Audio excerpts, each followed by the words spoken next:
It says, marking road edges with reflecting posts gives drivers a clear view of the edges. Okay, we just have to accept that as true, thereby enabling them to drive more safely. Okay, makes sense. They see better, so they drive more safely. Therefore, marking road edges with reflecting posts will decrease the annual number of road accidents. What do you guys think about that argument? Is it good or bad? Bad. Okay, who says it's bad? Okay, why do you think it's bad? Not a lot of support to it. Okay, we gotta get more specific.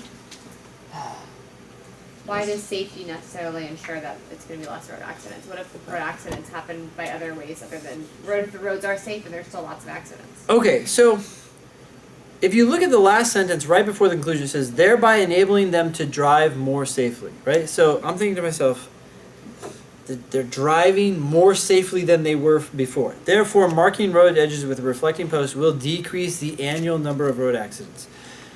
We don't know anything about the road accidents or how safety relates to road accidents, but when I'm being honest with myself, if someone is driving more safely, I would expect the road accidents to go down. So I don't feel like it's a huge leap. Now, it's possible that if people are driving more safely, there are now more people comfortable driving on the road, and with more people on the road, the number of accidents actually increases, even though there are fewer accidents per person.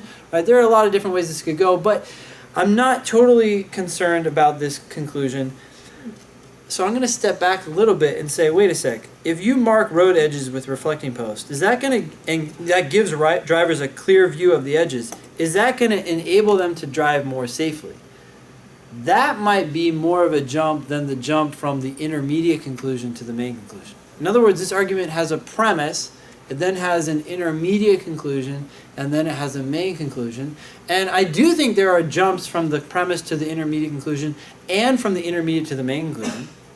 But I feel like the bigger jump is from the premise to the intermediate conclusion. Oh, I forgot we don't have to accept the intermediate. We don't have to accept that as true.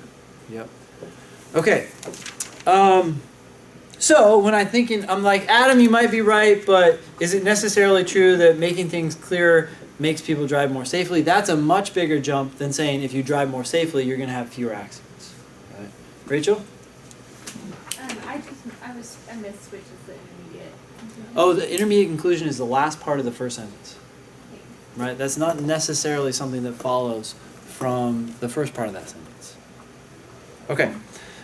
Aisha, you seem to forget that drivers exceed the speed limit more frequently and drive close to the road edge more frequently on roads that are marked with reflecting posts than on similar roads without posts. And those are driving behaviors that cause road accidents. Okay, so we just dissected Adam's argument, and Aisha also did so. What did Aisha go after? What was your name again? Yeah. Ahmed. What did Aisha go after? Yes, between the premise and the intermediate conclusion, saying, hey, just because you have clear markings does not necessarily mean that people are going to drive more safely. Now, she could have gone after the second part, right? Just because you are driving more safely does not necessarily mean you have fewer accidents. Like I said, maybe that means there's more people on the road, and that leads to more accidents overall, even if the number of accidents per person has gone down, right? But we now understand how this argument went, right? And we understand her argument because we were critical of Adam's argument. Are you guys okay with this?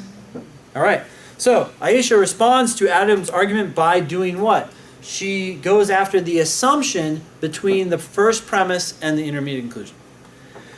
A, questioning Adam's assertion that reflecting posts give drivers a clear view of the road. No, she accepts that as true, right? So that's wrong. B, presenting a possible alternative method for decreasing road accidents. Hey, there's another way to make things better. No, she never talks about a better way. She just says your argument sucks. C, raising a consideration that challenges the argument's assumption that facilitating safe driving will result in safer driving.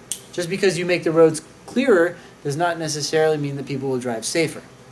So she does raise a consideration that challenges that assumption. I would keep this answer open.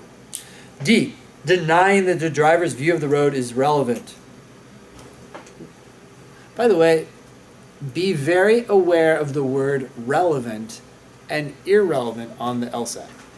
It's almost never the case that something is irrelevant, right? And this is saying denying that it's relevant. almost always the premises are relevant, they're just not enough. In any case, she's not denying the relevancy. She's saying they're relevant but not good enough, right? E, providing additional evidence to undermine the claim that safer driving does not necessarily reduce the number of accidents. Answer choice E is talking about the jump between the intermediate conclusion and the main conclusion, and she does not attack that jump, she attacks the first jump. So E is wrong. You guys okay with that? Questions? Okay, let's keep going.